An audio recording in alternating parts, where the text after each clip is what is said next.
इकट्ठे हो गए और ये हमारी बॉडी जिसको हम कहते हैं कि ऑर्गेनिक यूनिटी जिसको हम कह सकते हैं कि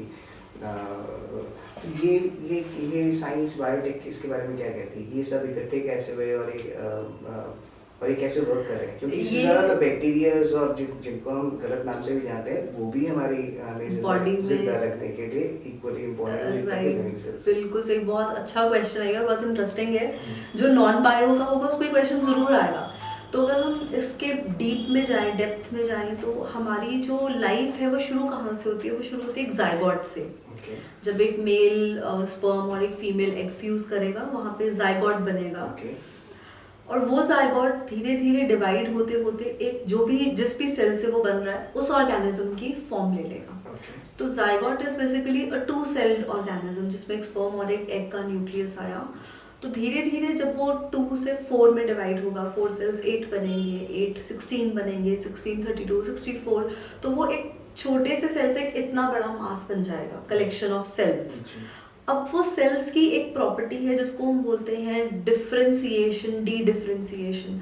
वो सेल्स अपने आप कुछ चेंजेस होते हैं, नेचुरल चेंजेस, हार्मोनल चेंजेस, उसकी वजह से वो अलग अलग फॉर्म्स ले लेते हैं। लेकिन जैसे कि उन्हीं सेल्स में से कुछ सेल्स हमारी आउटर लेयर, हमारी स्किन बन जाएगी, उन्हीं में से कुछ सेल्स एक हेड के सेल्स में चेंज हो जाएंगे। शुरू तो वहीं से हुआ सब कुछ। तो इस पूरी स्टडी को भी आजकल आपने सुना होगा स्टेम सेल बायोलॉजी के नाम से। स्टेम सेल्स का मतलब वो सेल्स जो बेसिक हैं, जिनके पास ये पावर है कि वो किसी भी सेल में कन्वर्ट हो सकते हैं। लाइक वो सेल एक किडनी भी बन सकता है, वो सेल एक ब्रेन भी बन सकता है, वो एक हार्ट भी बन सकता है। तो अभी तक हम जैसे सुनते आए हैं कि ट्रांसप्लांट होता है, हमारा कुछ ऑर्गन में प्रॉब्लम हुआ, किसी और ने डोनेट किया और हमने वो लगा दिया। बट अब क्या आ रहा है सर? अब ये आ रहा है कि like when the female is pregnant, उस टाइम पे क्योंकि बन रहा है वो जाइगोट, तो उस टाइम पे अगर आप स्टेम सेल्स निकाल के प्रिजर्व कर दें और कल को उसी चाइल्ड को कुछ प्रॉब्लम होती है, तो फ्रॉम दो stem cells you can create an organ. तो हॉस्पिटल्स करते हैं इसको प्रिजर्व? ये करते हैं, लाइक उसके कुछ चार्जेस ऑब्वियसली सर, इसके चार्जेस, एक्सट्रैक्शन के चार्जेस होंगे, फिर आपको स्टोर करना है। अब होते ही तो डिजीज नहीं है, डिजीज होगा 50s में 60s में, तो उतना टाइम वो रहेगा।